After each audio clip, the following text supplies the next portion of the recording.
बहुत समय पहले की बात है। शिबी नामक एक राजा था। वह अपनी दया, धर्म और न्यायप्रियता के लिए प्रसिद्ध था। उसके राज्य में हर कोई सुखी और संतुष्ट था। राजा शिबी हमेशा यह मानते थे कि प्रजा की रक्षा करना और हर प्राणी के प्रति करुणा दिखाना ही सच्चा धर्म है। एक दिन इंद्रदेव और अग्निदेव राजा शिबी की करुणा और त्याग की परीक्षा लेने के लिए धरती पर आए। इंद्र ने बाज का रूप धारण किया और अग्नि ने एक छोटे कबूतर का। बाज ने कबूतर का पीछा किया, जो जान बचाने के लिए उड़ता उड़ता राजा शिबी के पास आ पहुंचा। कबूतर डर से कांप रहा था। उसने राजा से कहा, महाराज, यह बाज मुझे मारकर खा जाएगा। आप ही मेरी रक्षा कर सकते हैं। राजा ने कबूतर को अपनी गोद में छिपा लिया।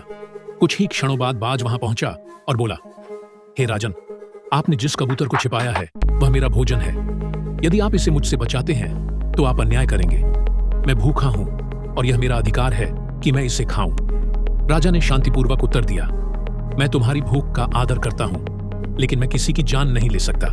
यदि तुम चाहो तो मैं तुम्हारे लिए कुछ और व्यवस्था कर सकता हूं। बाज ने कहा, यदि आप मेरी भूख शांत करना चाहते हैं तो आप अपने शरीर का उतना मांस मुझे दे दें जितना इस कबूतर के बराबर हो। राजा शिबी ने तुरंत अपनी सहमति दे दी।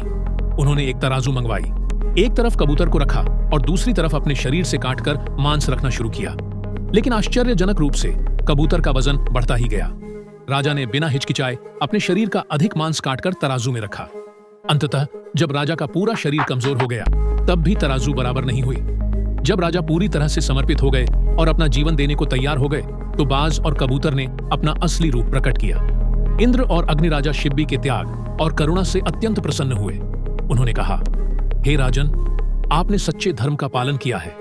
हम आपकी परीक्षा लेने आए थे। आपका यश और धर्म अनंत काल तक अमर रहेगा।